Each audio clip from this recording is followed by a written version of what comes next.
second sutra. Beautiful Narada Bhakti Sutra. Sa Rasmin Para Prema Rupa. Let me give the translation. That verily is the nature of supreme love of God.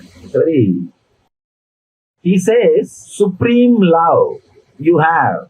If it is turned towards God, that is called Bhakti. All of you have supreme love for what you think as you. If you think you are the body, you will have the supreme love for the body. If you think you are your identity, you will have the supreme love for that identity. Whatever is happening is auspicious. But when you are in depression, when you are in really some trouble, if you remember this idea, suddenly you will see, yes, I think even this suffering which I am going through has some meaning for me. See, now your suffering is imaginary. You cannot conquer it. When you are really going through a suffering, if you use this idea as an astra, using Shastra as a Sastra. Sastra means weapon. Shastra means knowledge, the truth. Use this Shastra, knowledge, as Sastra, weapon, to attack your suffering. How can that be auspicious? It's imaginary. You can't answer. But when it is happening, this very idea, start use. You will see everything is teaching. And I tell you, even death, when it is happening, just bring this idea to your being. Yes, it must be doing something good to me. You will see, you will realize the truth that you are expanding. You are just developing yourself, you are updating yourself. See, this body has become old, tired, and this mind also a lot of guilt. The unforgettable sufferings have become too much.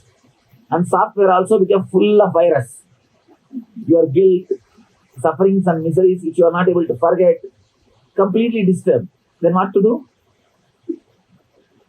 What to do? You throw the whole thing, decide to get a new body.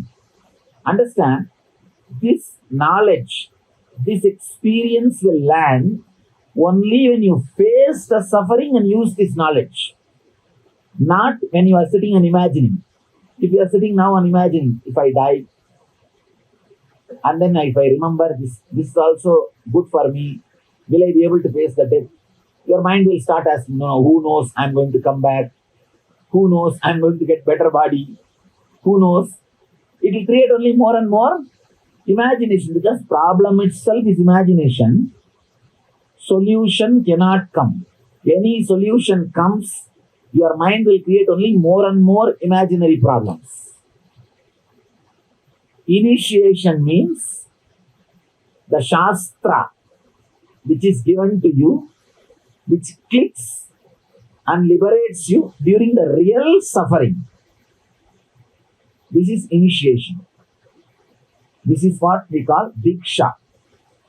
Every thought, any knowledge, any truth which comes up and liberates you during the real suffering is a bridge, which is bridge to take you to the conscious state. See, before the suffering, you can't solve it. During the suffering, when you use this weapon, suddenly you see you have solved it. Means you are again back in the inspired energy. The suffering has disappeared. The depression has disappeared. You are in the conscious state. You are free. You are liberated. You are in the mood of celebration. Means this knowledge, this Shastra connects you back to your source.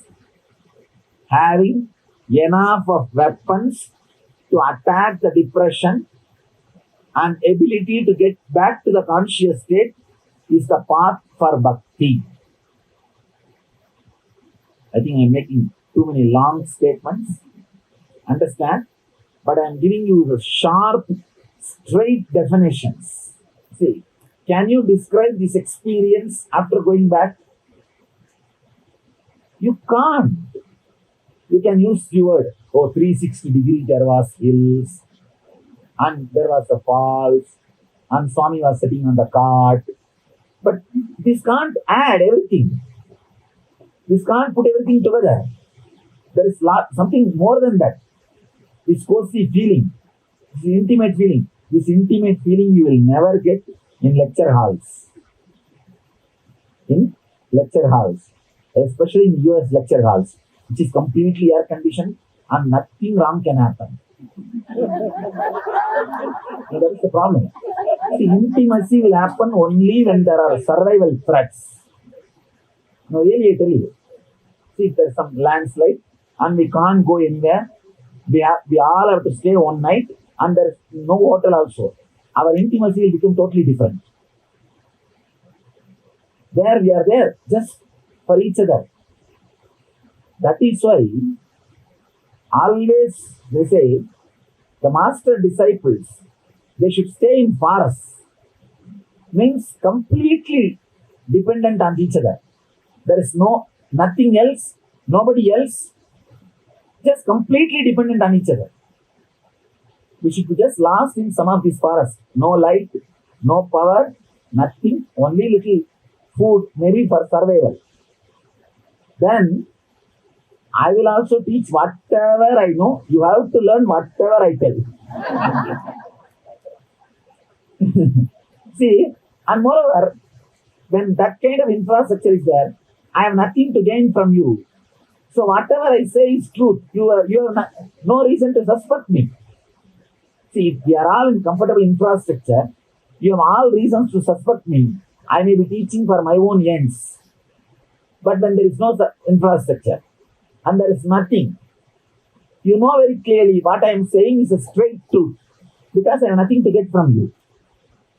I have nothing to get from you. Your money cannot add anything to me. And nothing can be added.